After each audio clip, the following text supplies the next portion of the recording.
কলকাতাতেও শ্রী রামচন্দ্রের একটা মন্দির রয়েছে। এটি সেন্ট্রাল এভিনিউয়ের কাছে এমজি রোড মেট্রো স্টেশন এবং গিরিশবাগ মেট্রো স্টেশনের মাঝে অবস্থিত। তোমরা যদি এমজি রোড মেট্রো স্টেশনে নেমে থাকো তাহলে 2 নম্বর গেট দিয়ে বেরিয়ে একটু এগিয়েই মার্বেল প্যালেস স্টপেজের কাছে চলে এসো, আর তার অপোজিটেই পেয়ে যাবে এই মন্দির।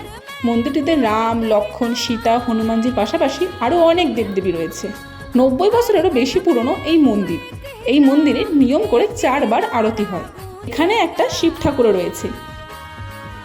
মন্দিরের দেওয়ালগুলোর শিল্পশৈলী অসাধারণ। এই শিল্পশৈলীর মাধ্যমেই রামায়ণের বিভিন্ন ঘটনার বর্ণনা দেওয়া আছে।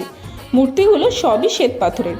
আলোকসজ্জা আর সাজসজ্জায় মূর্তিগুলো দেখতে অসাধারণ লাগছে। মোহনলালজি জালান তার পিতার স্মৃতিতেই এই মন্দির নির্মাণ করেন। মন্দিরটি রোজই খোলা থাকে সকাল 6টা থেকে রাত 9টা অবধি। এই মন্দিরে জনকল্যাণের জন্য একটি লাইব্রেরি, স্কুল ও ঔষধালয়ও আছে।